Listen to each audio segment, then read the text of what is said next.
This episode of Death Battles brought to you by Jack Threads.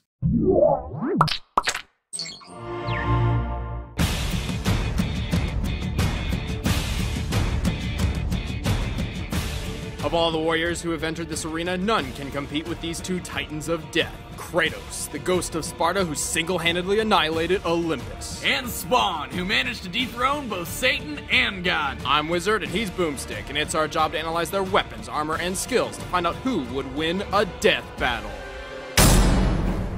Kratos is a demigod, raised among the Spartans as their greatest warrior, until one day his people were threatened to be overrun. It was then he struck a deal with Ares, the god of war. Ares would give him the strength to protect his people. In return, Kratos would serve as Ares' champion warrior. Kratos became super powerful and really vicious, but was tricked by Ares into killing his own family. But hey, he saved some money on child support and divorce. As the hot, white ashes of his family clung permanently to his skin, just like Michael Jackson, his quest for vengeance against the gods of Olympus began. As a demigod, Kratos possesses incredible strength, speed, and endurance. He can survive a pummeling from a titan and best the power of Hercules. Kratos wields the Blades of Exile, twin short swords bound to his arms by chains. The blades have a hook design which Kratos can use to cut right through his enemies or snag them and whip them around. And like most badass weapons, they can somehow emit fire. Kratos is well trained in sword combat and possesses what may be the most powerful sword the Greek gods have to offer, the Blade of Olympus. After Kratos killed Ares, spoiler, he was made the god of war, but Zeus tricked him into putting all of his godly powers into this sword,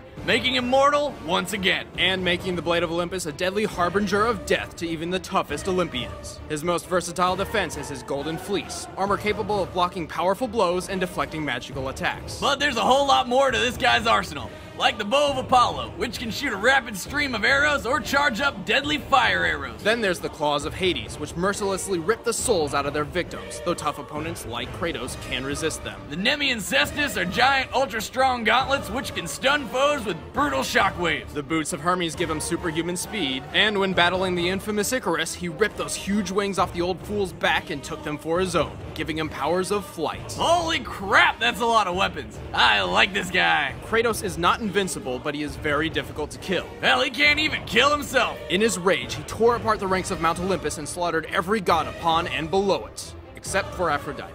For obvious reasons. In doing so, he ultimately brought about the end of the world. Without the power of the gods to keep the chaos in check, the apocalypse had arrived, and its vanguard was Kratos. I was trying to make you a great warrior. You succeeded.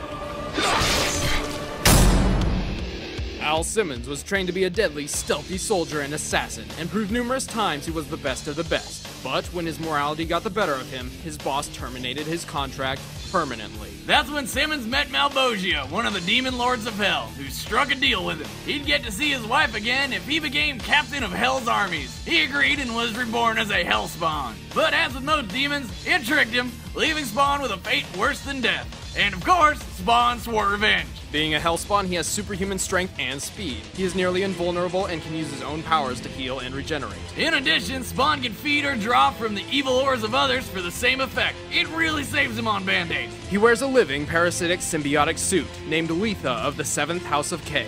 Letha has ridiculous powers. Basically, anything she or Spawn wants to happen can happen. The suit can create and control change, claws, spikes, and morph itself into pretty much anything Spawn wants. Like a badass cape that can trap enemies and protect Spawn from all sorts of dangers. The suit has a mind of its own and can operate while Spawn focuses on other parts of the battle. It's strong enough to easily smash through brick and fast enough to block bullets. However, Letha feeds off necroplasm energy when using the suit's powers, a hellish matter which Spawn is entirely composed of. If Letha uses too much, Spawn will be sent back to hell. However, like Spawn, Letha can also feed off the evil and sin of others. Spawn's also got tons of magic powers. He can teleport, transform, blow things up, turn invisible, alter matter, talk to animals, fly with his cape, read minds, and open portals to heaven and hell.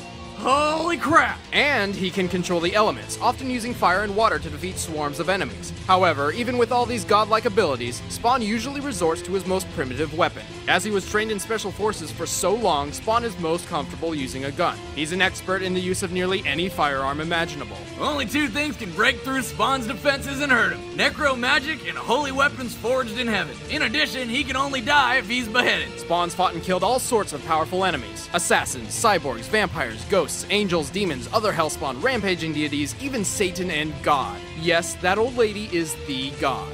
Really? God looks like my Nana. My demigod? And after being granted unlimited power from the mother of all things, Spawn banished God and Satan from the earth, which he wiped clean and rebuilt in his own image. He then willingly sacrificed his own god powers and eventually returned to his hellspawn form. Oh, why the hell would he do that? He must have been really bored. Knock, knock. Alright, the combatants are set. Let's end this debate once and for all. But first, let's take a commercial break from Jack Threads. Over to you, Boomstick.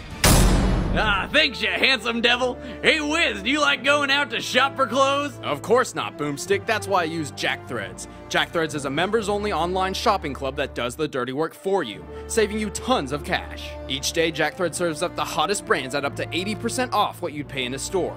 Brands like Kid Robot, The Hundreds, and American Apparel for way less than you'd find anywhere else. Now, Jack Threads is a private club, but Death Battle's got you a way in.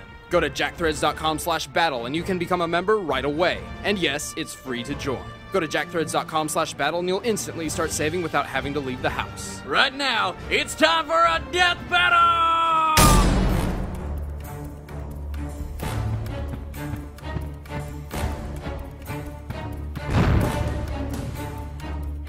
Fight!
Die.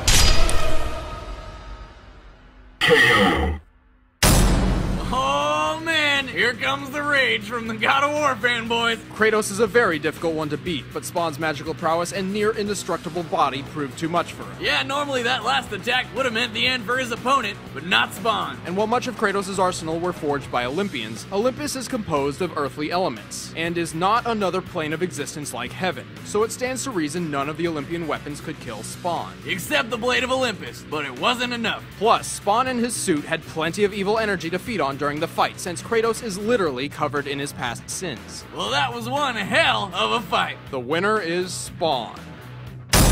Next time on Death Battle.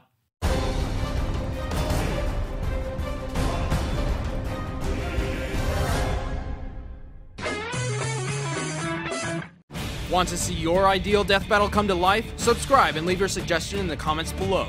Thanks for watching.